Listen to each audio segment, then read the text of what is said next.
Gloom. In the grand golden kingdom of Aethel, life was guided by powerful magic. But the real strength of the castle wasn't the high towers, it was the quiet, constant work of its people. Among them was Ilara, a maid who cleaned the dusty corners of the royal library every morning.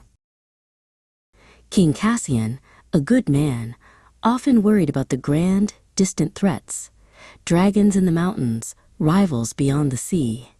He never noticed the small, silvery gray dust that seemed to fall on the castle's windowsills, no matter how often Ilara cleaned them. This dust was the Grey Gloom, a tiny, magical pest that wasn't dangerous to people, but deadly to spells. It was slowly settling on the crystal shard, the heart of Ethel's protective barrier, which was hidden high in the clock tower. Day after day, Ilara would dust the crystal shard's room. She noticed the Grey Gloom felt strangely cold, and, worst of all, the light of the shard was growing dim, like a sleepy star. Something is wrong, she thought, but no one will believe me about dust. Finally, the kingdom's master wizard, who only ever talked about moon phases and prophecies, rushed into the throne room. "Majesty," he cried, "the protective dome is failing. I see no reason. We are doomed." King Cassian ordered the royal guard to ride out and seek the cause. They searched the vast forests and the deepest caves.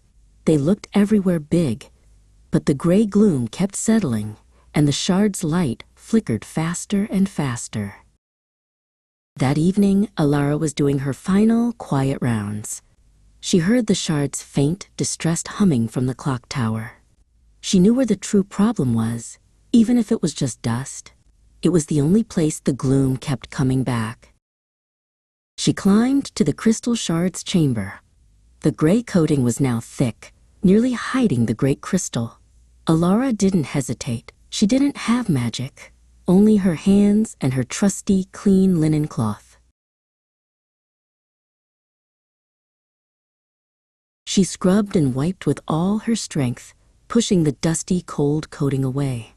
Piece by piece, the crystal shard shone brighter, stronger. The protective dome outside the castle walls instantly flared back to a brilliant, golden glow.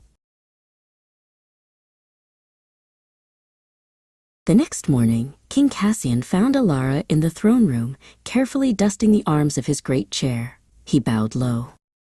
"You looked where we did not," he said. "You saw the small thing that saved the great kingdom of Aethel."